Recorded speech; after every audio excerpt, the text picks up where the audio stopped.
আজকে প্রায় 7 দিন পর আমি বাড়ি যাচ্ছি অষ্টমঙ্গলা করতে। মনে মনে তো বেশ আনন্দ লাগছিল যে এতগুলো দিন পর আমি ফাইনালি বাড়ি যাচ্ছি।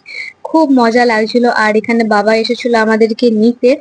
আর আমার শ্বশুর বাড়ি থেকে আমার বাড়ি যেতে টাইম লাগবে 10 থেকে 15 মিনিট গাড়িতে গেলে। তো সেজন্য খুব আনন্দ লাগছিল যে এরপর বাড়ি যাব। আর এখানে দেখো বাইরের কত সুন্দর সবুজ দৃশ্য দেখতে দেখতে বাড়ি যাচ্ছিলাম। তো মেঘও করেছিল, একটু একটু মনে হচ্ছিল বৃষ্টি পড়বে। তো এটা হচ্ছে তার পরের দিনের ভিডিও, মানে অষ্টমঙ্গলা যেদিনে আমাদের ছিল সেদিনকার ভিডিও। তো সকাল সকাল দেখো এখানে আমি স্নান টান করে রেডি হয়ে গিয়েছিলাম।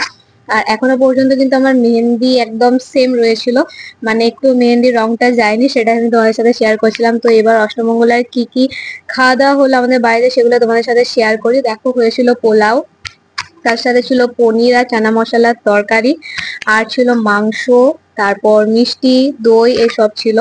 তো আমি তো বেশ মজা করে খাচ্ছিলাম। বাড়ির রান্নার তো কোনো কথাই হবে না।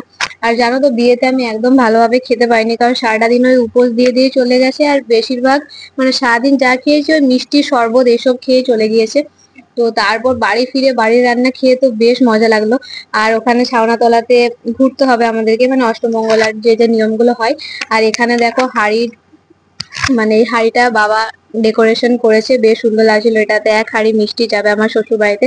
তো তারপর ফাইনালি সেই দিনটা চলেও হলো যেদিন আমি বাড়ি থেকে আবার চলে যাব শ্বশুর বাড়িতে।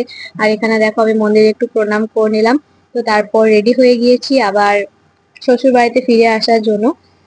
তো এই হচ্ছে আমাদের অষ্টমঙ্গলার ব্লগ। তোমাদের কেমন লাগলো অবশ্যই জানিও, ভালো লাগলে একটা লাইক করে দিও।